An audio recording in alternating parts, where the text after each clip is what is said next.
और इसी बीच सीएम योगी आदित्यनाथ का बड़ा स्टेटमेंट, बेटियों की सुरक्षा से खिलवाड़ बर्दाश्त नहीं होगा। अगले चौराहे पर यमराज का टिकट काटेंगे। बेटियों की सुरक्षा हमारी प्राथमिकता है और त्योहारों में खलल डाला तो जेल के दर्शन होंगे। जिस भाषा में समझेगा उसी भाषा में समझाएंगे। हर दलित वंचित के साथ सरकार खड़ी। 17 के पहले इस प्रदेश में परिवार से ऊपर सोची नहीं थी, केवल अपने परिवार के बारे में सोचता था। उपसेफई परिवार के अलावा दूसरों के पास कोई सोच ही नहीं था। घूम फिर करके सब वही चाचा भतीजा और महाभारत के सभी रिश्ते उसमें आते थे। वो एक ही परिवार के सारे लोग उसमें लाभ लेते थे, लूट लेते थे, डकैती डाल देते थे। उत्साह के उमंग को दंगों की भेंट चढ़ा देते थे, गुंडागिर्दी के भेंट चढ़ा देते थे, अव्यवस्था फैलाते थे। किसी भी गरीब को योजना का लाभ नहीं मिल पाता था। नौजवानों की नौकरी में डकैती पड़ती थी।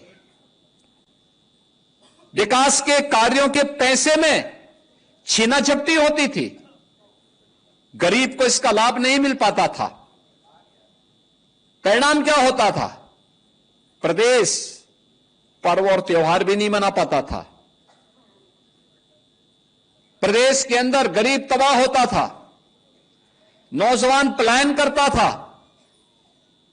हर जिले में इनके द्वारा पाले गए गुंडे अराजकता फैलाते थे, माफियागिरी फैलाते थे। और उन माफिया के सामने, उन गुंडों के सामने, उन दंगाइयों के सामने इस समाजवादी पार्टी के नेता, इनके मंत्री और इनका मुख्यमंत्री नाक रगड़ करके उनको दंगों करने की छूट देती थी। डबल इंजन की सरकार आई और भारतीय जनता पार्टी की सरकार ने कहा कि नहीं, परिवारवाद से नहीं, पूरे प्रदेश को परिवार मान करके काम करना होगा। आज देख रहे होंगे कोई भेदभाव नहीं, किसी की जाति नहीं पूछी जाती, किसी का मत और मजहब नहीं पूछा जाता। प्रधानमंत्री जी का मंत्र था सबका साथ और सबका विकास। योजना का लाभ सबको मिल रहा है, भेदभाव किसी के साथ नहीं, सुरक्षा सबको प्राप्त हो रही है।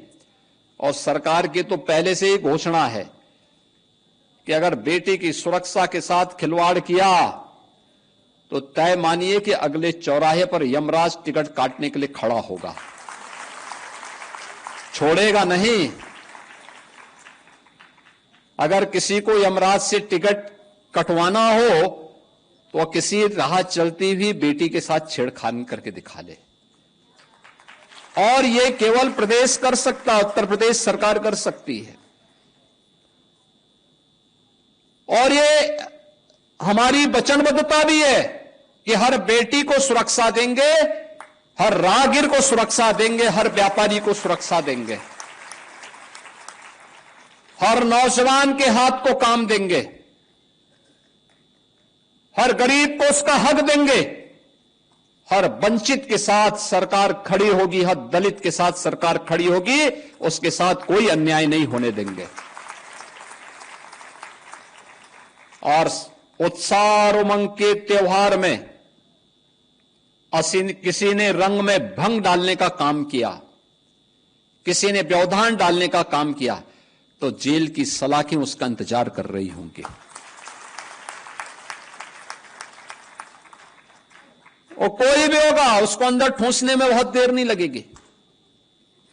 और इसीलिए बहनों वर्यों, पर्व और त्योहार शांतिपूर्ण तरीके से, उत्साहपूर्ण तरीके से, सौहार्दपूर्ण तरीके से, एक दूसरे को बधाई देते हुए हमें मनाने चाहिए। और मुझे प्रसन्नता है कि गत 8-8.5 वर्ष के अंदर जो भी पर्व और त्योहार उत्तर प्रदेश में आयोजित हुए, सारे के सारे समुदाय के, होली हो, दीपावली हो, विजयादशमी हो, जन्माष्टमी हो, रामनवमी हो, रक्षाबंधन हो, ईद हो, क्रिसमस हो, गुरु पर्व हो, सारे पर्व और त्योहार शांतिपूर्ण तरीके से, उत्साहपूर्ण तरीके से, उमंगपूर्ण तरीके से आयोजित होते हैं। हर एक व्यक्ति अपने अपने पर्व त्योहारों को मनाए, अपनी आस्था का सम्मान करे। ये पर्व और त्योहार सड़कों पर प्रदर्शन की वस्तु नहीं है। इस सामूहिक रूप से अपनी अभिव्यक्ति को समाज के सामने प्रस्तुत करने का एक माध्यम होता है।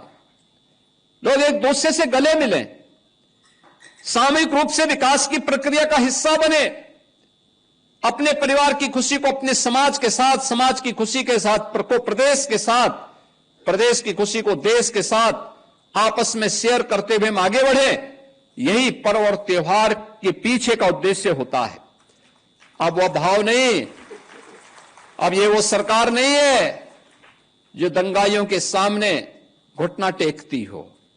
ये सरकार तो जो जिस भाषा में समझेगा उस भाषा में समझाना भी जानती है और अच्छी तरीके से जानती है।